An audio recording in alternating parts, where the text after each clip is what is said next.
Citizens of the world, welcome back to another Keep Yours podcast where we try and keep a few extra dollars in your wallet. Today we are talking about PPP loan forgiveness. And this could be important to different people for a variety of reasons, but obviously this was our big government handout along with the big checks for unemployment subsidies. And if you're a business owner, you obviously want to get these loans forgiven, especially if you were shut down, and regardless, just to be done with it and move on.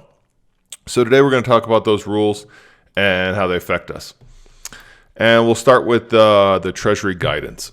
So depending on whether or not you have employees and the size of your loan, there's different forms available. So they've got the standard big form, we'll call it, the 3508, the 3508EZ if you're willing to agree to certain things, and the 3508S, which is for loans of $50,000 or less. And they've made that application pretty easy to basically say if you got less than 50 grand, we're not even going to come really look at it, and we're just moving on. Now, unfortunately, that's probably where quite a bit of the fraud in this program is, from people setting up new businesses that didn't exist. I just read an article on fraud, and most of it seems like they're calling fraud just because a company may or may not have needed the money, but that's not what the rules say, so that's not fraud. All right, so the portals are now open, and I did my PPP applications for both my businesses and some other businesses that I help out last week. And why that's fresh in my mind, I wanted to get all this out so they could help it. So understanding the process. So once you've submitted your application, the lender has 60 days to review your information and then make a recommendation to the SBA. And basically, the whole onus of this is on the banks, which they're not really set up to do, so this is kind of a difficult situation for everybody. And so what it seems to me that they've done, and I didn't get to view, 50 different portals. This is my full-time job as a reporter to go try and seek out all the portals. But from what I did see, it does look like, for the most part, the banks have kind of let third parties create the portals for them. And you log in, and they basically are filling out the form for you based on the questions that you answer, and then asking you to upload all your supporting documentation. So once you've done that and completed that process, then you now have 60 days. The bank has 60 days to review that info. And I'm guessing they're going to have some delays on this. They're going to have a lot of people that they're going to have to put into this sort of job that previously didn't exist, and there's limited guidance. So it's a mess, as we all expected, but it is what it is. You can now apply for your forgiveness, and a lot of the portals are now open. So as I said, you got to come up with all the paperwork that they're going to want. A lot of that's payroll reports. If you use third-party payroll, that's a lot easier. So typically you want the payroll reports and then the bank statements, which of course your bank should likely have, but they're issuing guidance on the assumption that you just got a loan from somebody you've never done business with before. And that's possible. It doesn't seem like that's how it went, but for some people that may be true. In which case, they'll need bank statements to verify that the payroll reports are accurate and the money actually went out. So no loan payments are required if you submit a timely, and timely means within 10 months, loan forgiveness application. So if you believe that all of your loan will be forgiven and you put in an application within 10 months, then you never have to make a payment on this loan, and you don't have to pay any interest on the loan. It's all paid for by the government. Now, also understand that all these rules may change. We're going to talk about this, especially when it gets into some IRS rules here in a minute. Everything listed from the Treasury continues to say interim final rule. I don't know, and I have since the beginning, and they've called these things interim final. I don't know what those things mean, because those are antonyms to one another. So saying something is interim means that it is not final, and saying something that is final means that it is final. So Treasury, make up your mind. Either these are final rules or they're not, in which case they're interim roles, but you can't have both. However, the Treasury Department seems to like to have its cake and to eat it too with its terms, so we get new terms. All right, so the forgiveness portals are now open.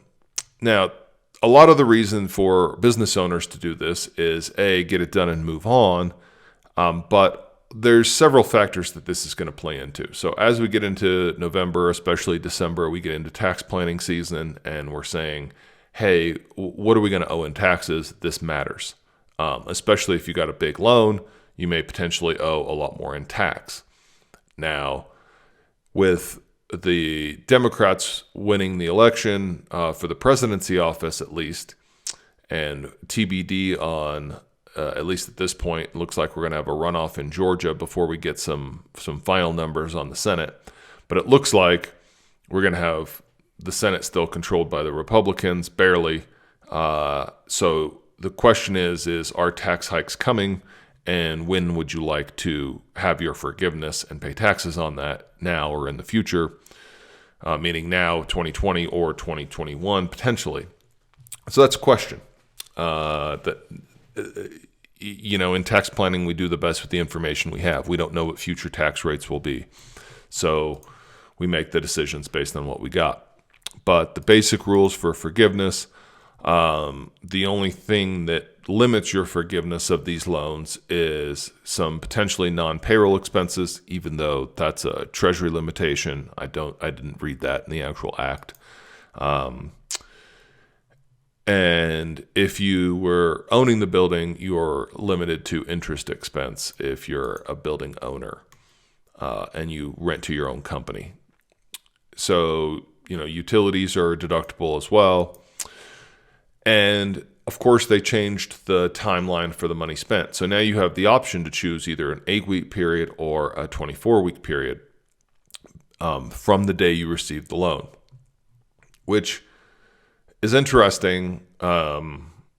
I've had entities where we used 8 and an entity where we used 24. And that could be because of how your employees shifted. So the deductibility in large part comes down to, did you continue to pay people and did you continue to employ people? And I had one company instance where after the 8-week period had expired, some contracts were lost and people were laid off because of that. And based on that entity, it was much better to use the 8-week period. With the 24-week period, for most people, especially if you maintained your staff and you didn't drop salaries for people paid more than $100,000 a year by more than 25%, then the amount that you can deduct per person went up extraordinarily high. It went from basically the amount you could get a loan for was, and we're going to talk about that again here in a second, the amount you could get a loan for versus the amount of deductible expense went crazy because we were getting loans based off of 8 weeks, but now we have 24 weeks to spend them. So obviously, if you're paying somebody for 24 weeks and you just got equivocally 8 times 2.5, which is 20. So you got 20 weeks of pay, but you got 24 weeks of expense. You're likely good on having enough expenses to get your loan forgiven. All right, so any amounts that are not forgiven become a loan that you must actually repay. This will happen for people who had to lay off a lot of people and did not hire them back after. For most other small businesses who kept people on, like I just said, this is all forgivable. For self-employed people, it's pretty much a guarantee. It's a done deal. So if you are your own business and don't have any employees and you got a loan, it's pretty much guaranteed that that loan's going to be forgiven. And if it's under $50,000, you even have a very short, easy Form S that allows you to do that. And we'll talk about in a minute, taxability. And if you're self-employed, there's some very good news for you on that end. All right, so we talked about the limits quickly, the reduction in number of employees, and if you paid people less than 25. So the one thing that I did want to discuss again real quick is I want a reminder of how we got to the amount of loan that you had. So your loan was 2.5x payroll. So 2 months of salaries, 2 months of overhead, and they expect your rent and overhead to be 25%. But that's how they started it. And then they said, oh, well, because of how long the pandemic lasts, and well, it's still going on, but how long things were shut down, we're going to call it. They expected this short 8-week window. We all know that it went beyond that. So they extended it to a 24-week window. And now all of a sudden the 24-week window adds a ton more. So instead of it being 2 months of salaries, now we're talking about 6 months of salaries. Well, that makes it a lot, and 6 months of overhead. So for most people, they're going to have well in excess of their loan in amounts that are forgivable. So in this example that I have here, if you had $40,000 a month in payroll, you got a $100,000 loan. But now you have 24 weeks of that payroll. So if you let's assume there's no owners involved in this, because the calculation for owners is slightly different. But if you were paying $40,000 a month in payroll, and now you have a 24-week period, so we'll just call it 6 months, you would have $240,000 of deductible expenses for forgiveness for your loan of $100,000. So as I did with one of my clients this week, I filed their return for them just using payroll, because there was no need to include all the other expenses. The payroll expense alone was more than twice the loan. So why bother with having to tie out rent and utilities and all these other things if you don't have to? Payroll's enough. And that's going to be the case for most people who maintained their employees and continue to pay them. All right, let's get into the very fun IRS topics of taxes and taxation on this. And of course, we all know the IRS says there's never a free lunch. Typically, what the IRS says when it comes to taxable income is income from whatever source derived. So that means that you're supposed to pay taxes on anywhere you get income from. And remember, that's how they put Al Capone in jail, because they said based on your lifestyle, you didn't declare enough in income to live this way. So we know you have income that's undeclared, and we're going to put you in jail. And that's often how the IRS is used to go after anything on the black market. Is all. I'm going to just leave it at that. Okay, so within the CARES Act, it said that any amounts forgiven under this, those would not be included as taxable income. However, the IRS came back and they said, okay, well, that's true. The income doesn't have to be included, but we're not going to allow you to take the deductions. So the expenses that you spent the money on, i.e., we're just going to call it payroll for an easy discussion here. They're saying the government gave me 2.5 months of payroll expense to pay my employees with. I used that expense to pay my employees. So the loan from the government is forgiven, and that income is not taxable. However, the IRS's position is therefore then that the expenses that you use that money to pay, those are not deductible. So the loan's not income, but the expenses aren't deductible, which basically means the loan's taxable if it's forgiven. So whatever money you got, you spent. Therefore, the expense is not deductible. The income's not income. So you lose the income and you lose the expense, which means that it's basically is income. It's essentially what it boils down to. Now, this gets very interesting for the self-employed and partners. And this was very unclear, but what it looks like right now, based off the IRS notice, and if you want to go read that for yourself, it is notice 2020-32, and it is specifically to give guidance regarding the deductibility for federal income tax of certain otherwise deductible expenses. So you notice they're not saying that the income the forgiven loan is income, what they're saying is that the expenses that would otherwise be deductible because they're normal business expenses are not when they're paid for with money that is essentially free. So the net effect of that is that as a business owner, you're paying taxes on the income. And all we're going to do is we're going to not include the amount of loan forgiveness in income, and we're going to not include the deductions that we paid for the expenses in expenses. It's going to make everyone's tax return for 2020 be a disaster. I feel bad for tax preparers this year. But at the end of the day, this is what they're telling us. Okay, so that's the IRS stance. You can go read it. But there's a loophole in here if you're self-employed. And the loophole if you're self-employed is you don't have the expense.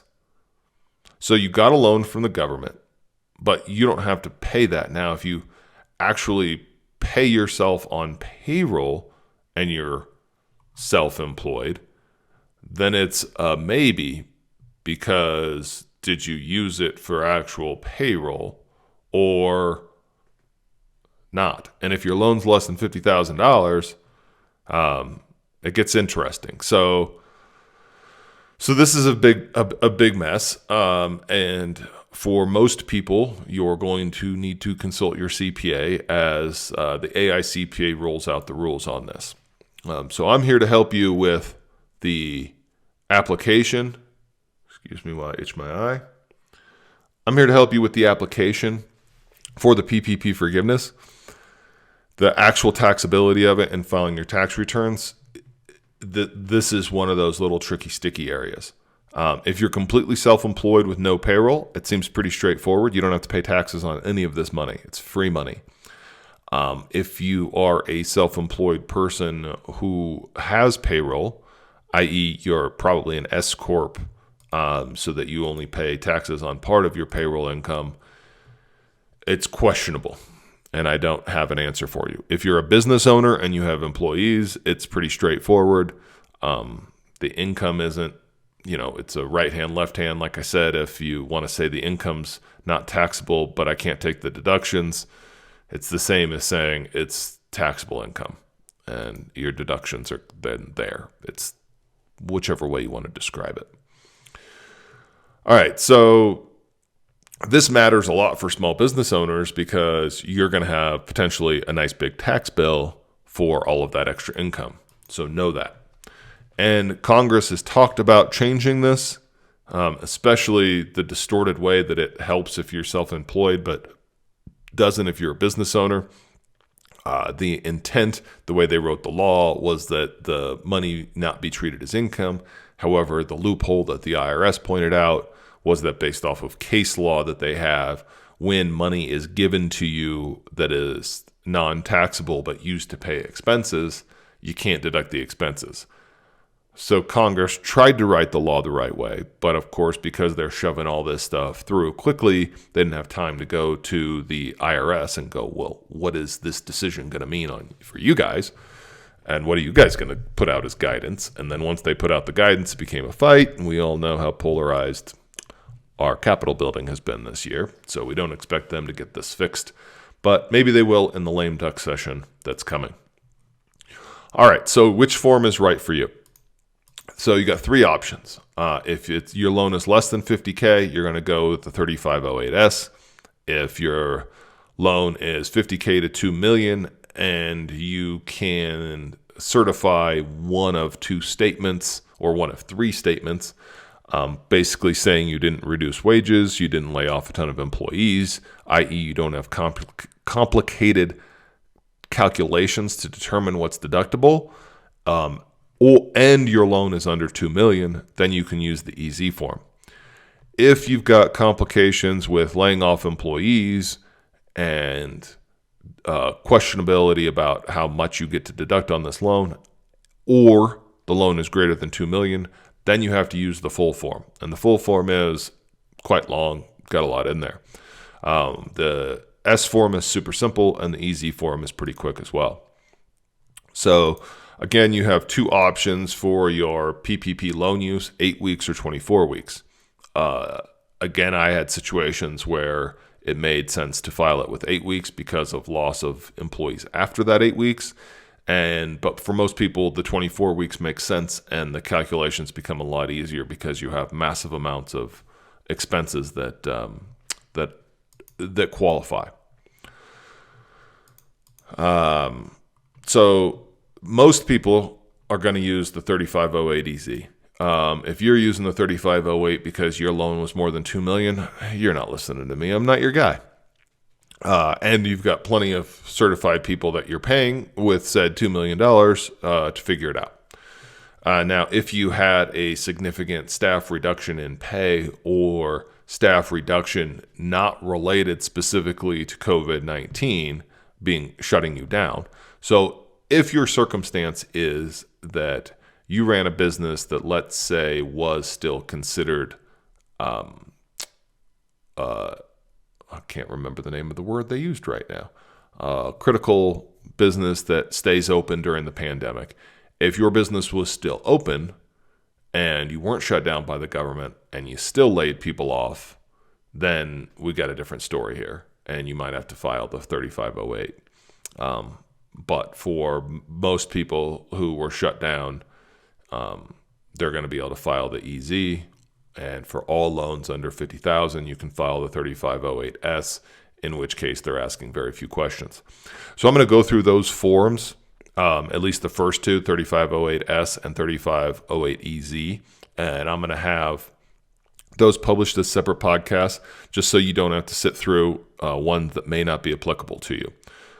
So if your loan is less than $50K, you're going to want that 3508S short podcast, and if you're under $2 million, you're going to 3508EZ. I'll go through the 3508 quickly for those folks, but I'm not going to get into the details of that because so few people are going to use. So that's it for the overview of knowing which one, and then we'll get into the specifics very shortly on which loan, which form, and how to do it. All right, thanks for listening. Please pass this along to anyone you know who's got a PPP loan and needs to get their forgiveness stuff done and has questions about how to do it.